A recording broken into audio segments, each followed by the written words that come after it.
Hello friends and welcome. Thank you so much for stopping by. I'm really glad you're here.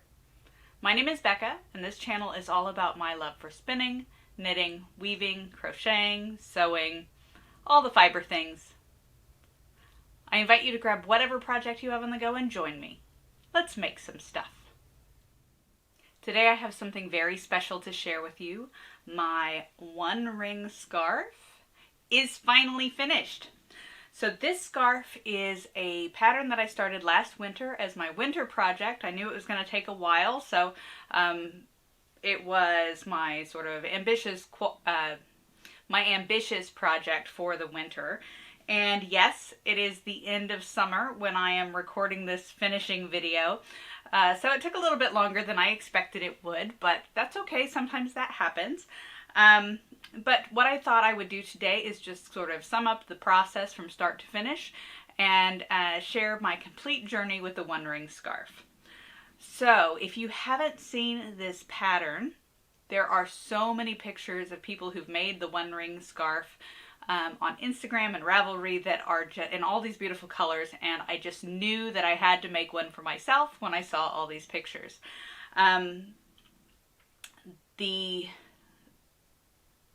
scarf and the pattern is the one ring, or the text, the script that's on the one ring from the Tolkien universe, the one ring to rule them all, in an Elvish script, and it's a double knitting pattern, so you have the script on both sides. The patterns are available on Ravelry, and I'll link all the patterns and the fibers and the yarn and the things that I share with you in the description if you're interested in those.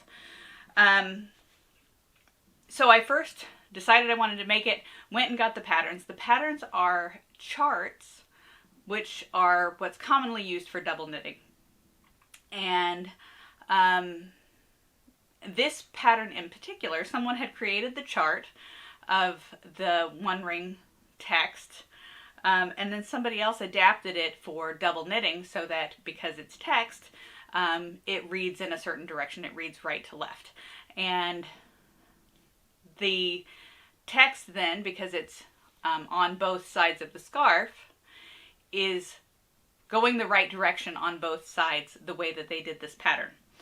So also in this pattern, at the end, I used the charts that were available for the Door of Durin and the Tree of Gondor, which are two iconography symbols that are representative of different groups of people in the Tolkien universe. And so at the end of the scarf, on each end of the text, we have the Tree of Gondor and the Door of Durin. And I switched it so that on one end the tree's on the brown side and the door is on the orange, and then the other side has the tree on the orange side and the door is on the brown side. This pattern, which I will show you, is extensive. I printed it out on regular paper as I downloaded it. The tree and the door are a little bit more than a page, but then the text chart for the script is 8 full pages of charts. And each page has about 75 lines, which each line represents a row of knitting. And in double knitting charts, each square represents 2 stitches because you're knitting both sides of the fabric, 2 sides of the fabric at one time, which is why it's called double knitting. And this was the first time I'd ever made a double knitting pattern. Well, my desire to make the one ring scarf was my first attempt at making a double knitting project. I'd never done double knitting before, and I thought, before I dive into this very complicated long-term project with my expensive yarn, which I'll tell you about in a moment, I thought I should probably try my hand with double knitting on a smaller scale. And so that's what I did. I started with these rose glovettes, which are from this wonderful, wonderful book called Fairy Knitting by Alice Hoffman and Lisa Hoffman. And yes, that's Alice Hoffman of Practical Magic as the author, and Lisa Hoffman is the knitwear designer. And this book is so cool, besides the fact that it's just a lovely book with these sort of gilded accents and beautiful photography. The book is actually a set of fairy tales that were written by Alice Hoffman, accompanied by knitting patterns to go with those fairy tales that were designed by Lisa Hoffman. And I don't know that the patterns are available outside of the book, but I would highly recommend that you get this book if you're interested in any of these patterns. It's just so much fun, and it's a gorgeous book with the photography is awesome. I just love it. So if this interests you at all, I would definitely recommend getting this book. But the pattern that I made is called Rose, the Rose Glovettes from this book. And it is a double knitting pattern that again is made with a chart. And often in double knitting, again, each of the squares on the chart represent 2 stitches, but the color of the square tells you which yarns you're going to use. With double knitting, it's often with 2 colors of yarn, and you end up with a 2-sided fabric. So just take one of these. In this, I use this amazing, super soft, very luxurious cashmere blend that I got from one of my local yarn shops.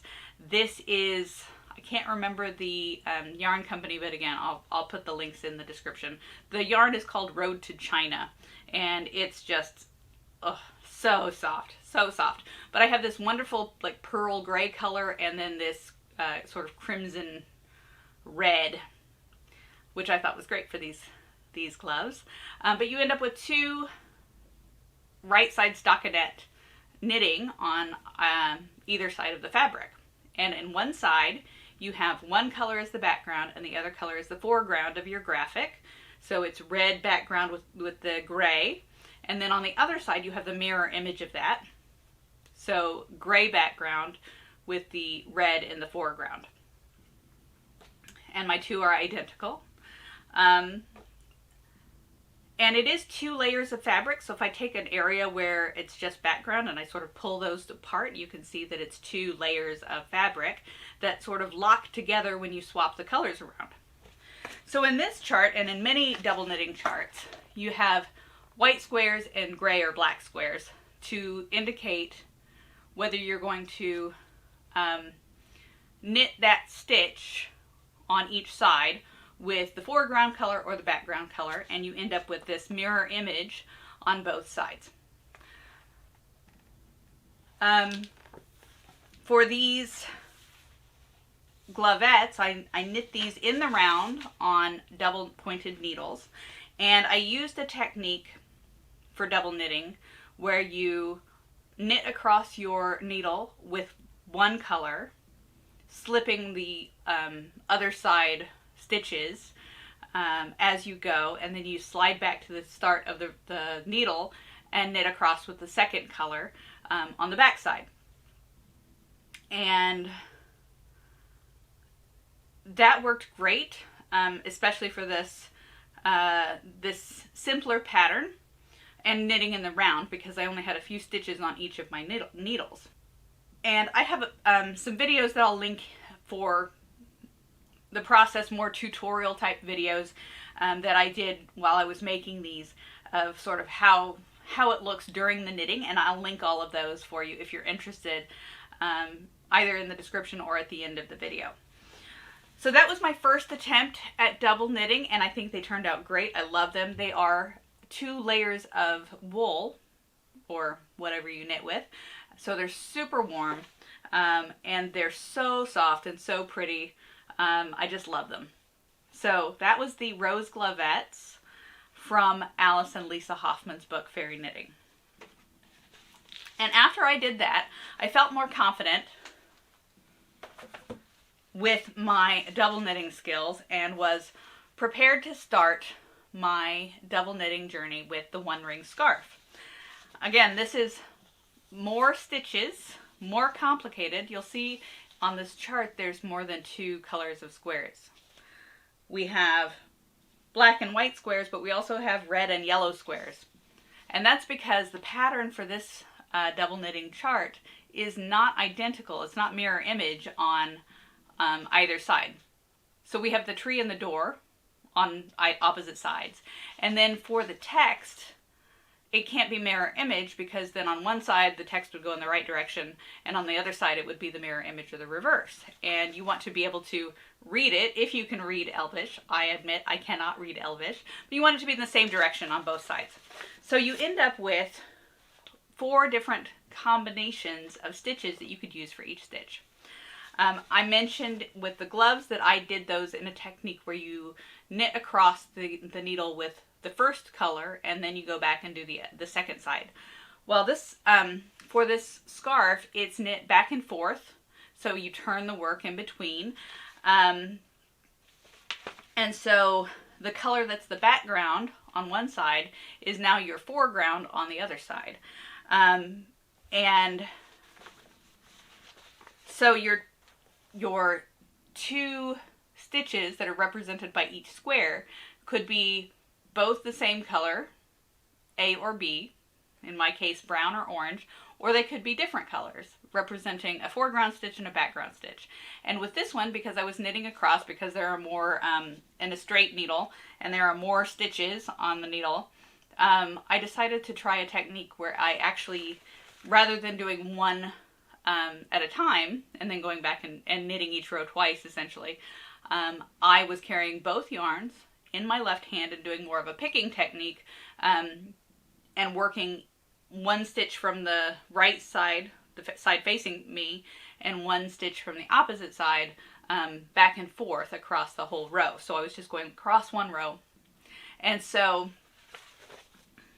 the white stitches were my background on both sides. So if I were working on the orange side, that would be an orange side, an orange stitch knitted, and a brown stitch purled to make that background on both sides. And then I have red stitches, which are the reverse of that, which means that I'm going to do a foreground stitch on both sides. So if I've got the side with the orange background facing me, then I'm going to knit a brown stitch and purl an orange stitch, and that's going to make the foreground stitch on both sides. And then the yellow and the brown worked really nicely with my yarn that I chose, because the yellow stitches were yellow or orange on both sides, so that meant that I would knit with the orange and purl with the orange. And then the black was dark brown on both sides, so I would knit a brown and purl a brown. And that would give me the combinations of background and foreground stitches that would make the chart. There were some additional complications with the charts. So on the door there are some symbols that are directional, so they're not symmetric. And when I switched to the other side, then I had to swap those around so that they would read properly. Again, they aren't exactly letters, so but I wanted them to be in the same direction depending on which side you were looking at. So I had to figure out which stitches that I needed to change to make that happen. So the chart was really complicated, and this is why it took me so long, because it's a lot of stitches, it's a lot of rows, and it's a really complicated graphic pattern, so it's hard to see what you're doing as like if you're making mistakes, and I didn't want to make mistakes. So I took my time. I used highlighter tape to keep track of the row that I was working, which was really helpful when I was able to put it down and come back to it later. My position hadn't shifted, and I was able to pick up and continue. And I think that taking my time and doing it when I was in the right mindset to do it meant that I ended up with something that wasn't all full of mistakes that I was going to be really sad about. This is definitely not a take and knit project. I worked this on my couch when I was in a good frame of mind, wasn't, having lots of conversations, took a lot of counting, but it was a long time coming, but I'm really, really pleased with how it turned out. So, the yarn that I chose, I want to tell you a little bit about that now. I chose this, I went to my local yarn shop, and they were very helpful about helping me find the yarn that was going to be the perfect yarn for this project. It's a scarf, so there's not really gauge and a specific size. It doesn't matter so much, because if you're a little bit looser, a little bit fatter on your yarn, it's going to be a little bit bigger, but I didn't want it to get too out of hand. It is a lot of stitches, and it is a long scarf to begin with because of the length of the text. So I knew I wanted to get a thin yarn, a fingering weight yarn, and this single ply silk and, I think it's merino, silk and wool blend was just so shiny and gorgeous, and I thought this is the perfect yarn. The colors then, this is, the yarn is called Foxy Lady. It's from The Farmer's Daughter, and the colors are really what sold me on this. Besides the fact that they're gorgeous, this particular line of yarn has the most fun yarn names. So the brown color here is called the Lazy Moose, and the orange is perfectly on theme for our fantasy knitting. It's called Mad Mardigan, and when I saw that, I knew this was what I needed. The people who were helping me at this shop were a little bit concerned about doing double knitting with a single ply. They weren't sure how that was going to turn out, but I think it's really amazing. And because this is so fine, I was knitting on size 1 straight needles, so they were basically like pins. They were so small. So it took a while to get through all of this. I made it through, I did buy 2 skeins of each color, and I did have to start the second skein. This, I'm not gonna lie to you, this yarn was pretty expensive. So I did have to start that second skein of each color, but I have a ton left. So I've got lots to make into a different project if I wish. Another hat perhaps, or gloves to go with this maybe. Or maybe something completely different and unrelated. But I do have lots of yarn left, which is great. And I had plenty for the scarf, which is even better. So that's the yarn that I used.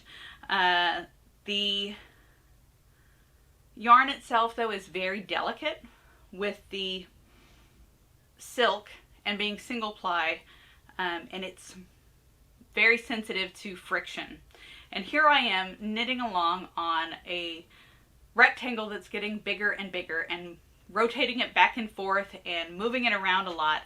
And I realized that if I didn't do something to protect it while I was knitting, the starting end was going to be completely worn and rough looking by the time I finished the other end, and then I would look like I had a mismatching scarf.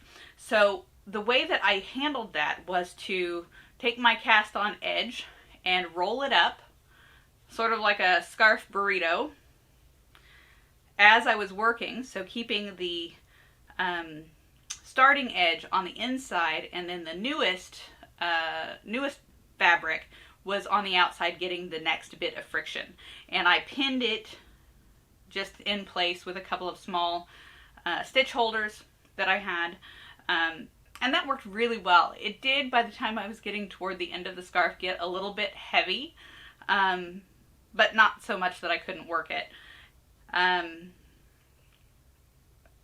yeah, that worked out really well. And then we come to finishing. So I finally did the cast off. That was a really exciting day to do the cast off. And I unrolled my scarf burrito and held the 2 ends up next to each other. And again, this is fairly new in this technique to me, and it's a finicky yarn, and the two sides didn't match. My gauge when I started was much looser than my gauge when I finished, and so much so that the starting edge was about 1 inch to 1.5 inches wider than my finished edge. And I thought, well, hopefully that will work out in the blocking, and if it doesn't, it probably won't be very noticeable because the ends are going to be flapping around and not necessarily right next to each other when I wear it, and it'll be fine.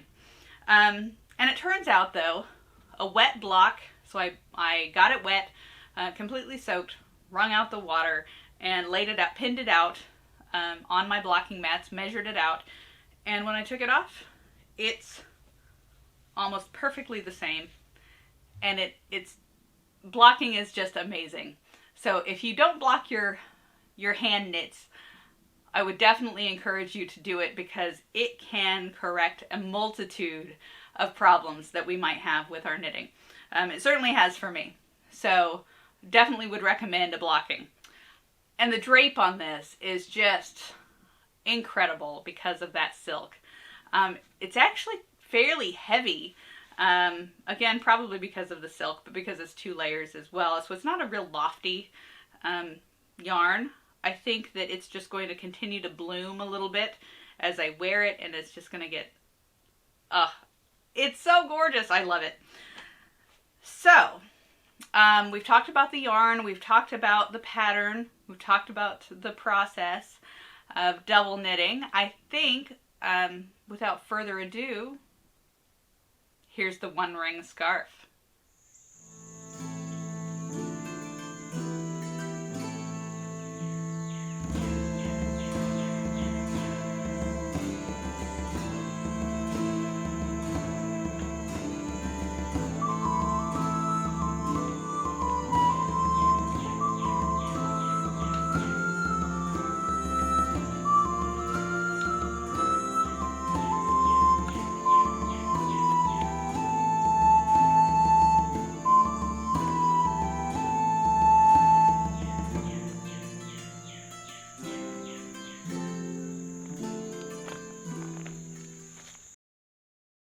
I also wanted to give you a quick update on my summer spin and knit along that I've been working on. I am making the Attune Shawl by Andrea Mowry, this of Drea Renee Knits. This is a pattern that is available on Ravelry. But they were doing a spin and knit along. This is a pattern for an asymmetric triangular shawl with tons of texture that she designed to highlight her hand spun yarn. And so it's really forgiving, very flexible, and being overly ambitious, as I often am, rather than spinning and knitting one shawl, I decided to dive into my stash of hand spun yarn and make 3 of these, because why not? So the first one is completely finished. They are large shawls with tons of texture, very squishy. I just love them. They are using interesting texture patterns that I haven't really made before, with brioche stitch and the fisherman's rib. So a really interesting pattern to knit. Each shawl uses 2 colors of yarn. In this one I have a natural blue-faced Leicester yarn in this sort of cream color, and then I paired that with these wonderful soft pastel heather colors, which is a hand-dyed yarn that was hand-dyed by Serenity Dyeworks. It's a South American wool, so this is 100% wool in this this shawl. But this was the first one that I made to come off the needles. I am almost finished with number 2. It's getting a lot of stitches on the needles, so trying not to lose those. But you start at the top